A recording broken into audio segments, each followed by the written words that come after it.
দক্ষিণ লেবাননে হিজবুল্লাহ নির্মিত একটি বড় ভূগর্ভস্থ সুড়ঙ্গ ধ্বংস করেছে ইসরায়েলি সেনাবাহিনী, এমনটাই দাবি করেছেন দেশটির প্রধানমন্ত্রী বেনিয়ামিন নেতানিয়াহু ও প্রতিরক্ষা মন্ত্রী ইসরায়েল কাটজ।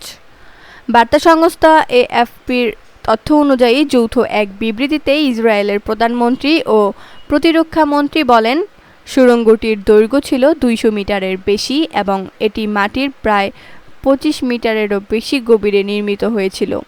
সেখানে শত শত অস্ত্র মজুদ ছিল। এছাড়াও এতে ইসরায়েল ও দেশটির বেসামরিক নাগরিকদের লক্ষ্য করে হামলা চালানোর জন্য একাধিক ক্ষেপণাস্ত্র উৎক্ষেপণ কেন্দ্র ছিল বলে দাবি করা হয়েছে বিবৃতিতে। যুক্তরাষ্ট্রের মধ্যস্থতায় ওয়াশিংটনে ইসরায়েল ও লেবানন শান্তির পথে অগ্রসর হওয়ার লক্ষ্যে একটি কাঠামোগত চুক্তি সই করার মাত্র ২ দিন পর এই অভিযান চালানো হয়।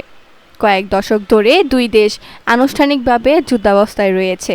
এদিকে যুদ্ধবিরতি চুক্তি লঙ্ঘন করে রোববার লেবাননের দক্ষিণাঞ্চলের বিভিন্ন এলাকায় ইসরায়েলের একাধিক হামলার পর নিজেদের দেশ ও জনগণকে রক্ষার অধিকার হিজবুল্লাহর আছে বলে এক বিবৃতিতে জানিয়েছে ইরান সমর্থিত সংগঠনটি।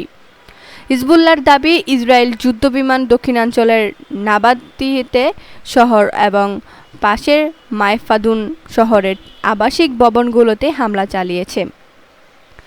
এছাড়া ইসরায়েলি ড্রোন ফ্রাউন শহর ও বিনত জভেইল জেলার খোলা এলাকায় হামলা চালায়।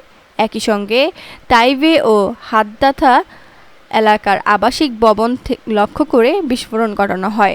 এক বিবৃতিতে হিজবুল্লাহ বলছে, আমরা যুদ্ধবিরতি চুক্তি এসব লঙ্ঘনের ঘটনা নিবিড়ভাবে পর্যবেক্ষণ করছি। মাতৃভূমি ও জনগণকে রক্ষার অধিকার আমাদের আছে।